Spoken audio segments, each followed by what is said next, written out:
We'll see. I second the motion. All power is given to the government by the people with trust in hopes of attaining an end in which freedom and liberty are secured to the people.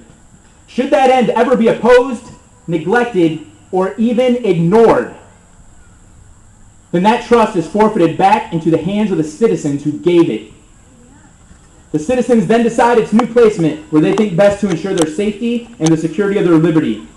Thus, then, is a perpetual cycle in which the supreme power remains with the people. And each new form of government is in constant danger of the people. Should that government ever be so stupid, so wicked, or so careless as to carry on with designs against the freedoms and the liberties of the citizens? They are. That's exactly right. They're stupid and they're careless. I think some of them are just doing it on purpose. When our founding fathers were putting together the Declaration of Independence, they went to people like Edmund Burke and John Locke. Here's a quote from John Locke. "Whenever anyone shall go about to bring them into such slavish conditions, they will always have a right to preserve what they have not a power to part with, and to rid themselves of those who invade this fundamental, sacred, and unalterable law of self-preservation." Now, I'm not talking right now, they're walking down the street trying to put chains on our necks. Because they're not that stupid. Instead, like Thomas Jefferson said, there's more encroachment through subtlety. Think about this. They cannot protect our borders. They cannot protect our jobs. They cannot protect our currency. But for some reason, they're trying to convince all of us that already we want them to protect our health. We want them to protect our thoughts. We need a people party. We have it right here. This is the People Party. It was once said, long before me, long before I ever came around, a man once said that where the government fears the people, there is liberty. But where the people fear the government, there is tyranny. Think now, snitch lines. Cowardly thuggery. When people are trying to express their First Amendment views and opinions. People showing up to intimidate them. Organizations making that happen. Not just some random guy walking down the street deciding that he wants to be a jerk, but they're organizing to do that to us.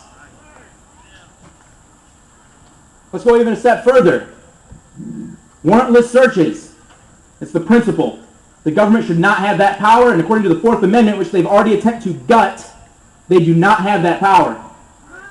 Because let me tell you something. If we're supposed terrorists, do you think that even though a lot of people here are probably for the wars, do you think that for a second that they're not going to warrantlessly tap your phones under this administration?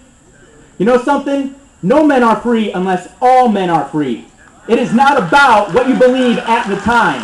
It is the principle behind the matter. I was introduced by Thomas Smith, someone who kind of advocates the Constitution.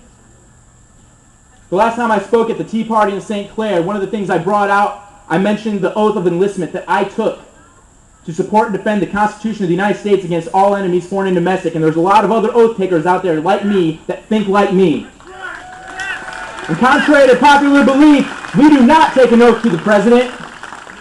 We do not take an oath to a political party. Because our security for our liberties is in the Constitution alone.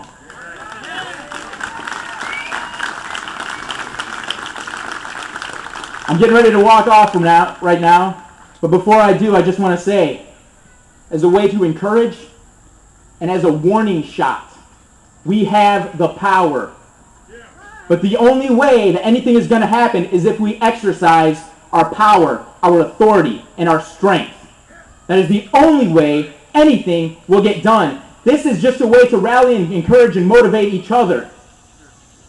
But we need some Minutemen who, like Mr. Smith said a second ago, are willing to show up at a moment's notice and scream and let them know that we are going to be heard. And there will be consequences at some point in time if the voice of the people is not heard. That's a fact of history.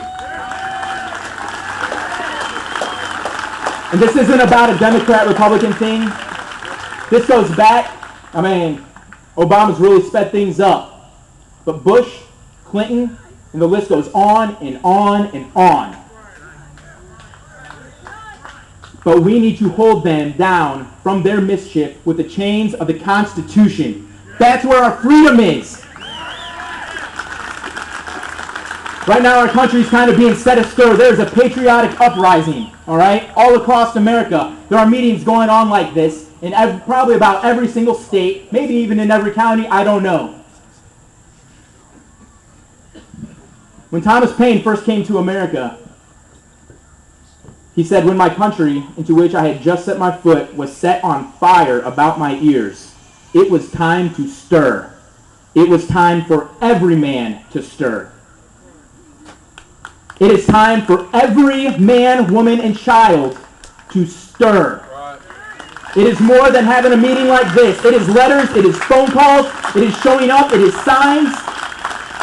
They have to know that we are stirring. And they do not have our consent to do the things that they have been doing. It is all about the Constitution. Learn the Constitution, bind them down by the chains of the Constitution from their own mischief. We are the strength of the chain of the Constitution. We are the strength, not them. My name is Paul Curtman. Thank you.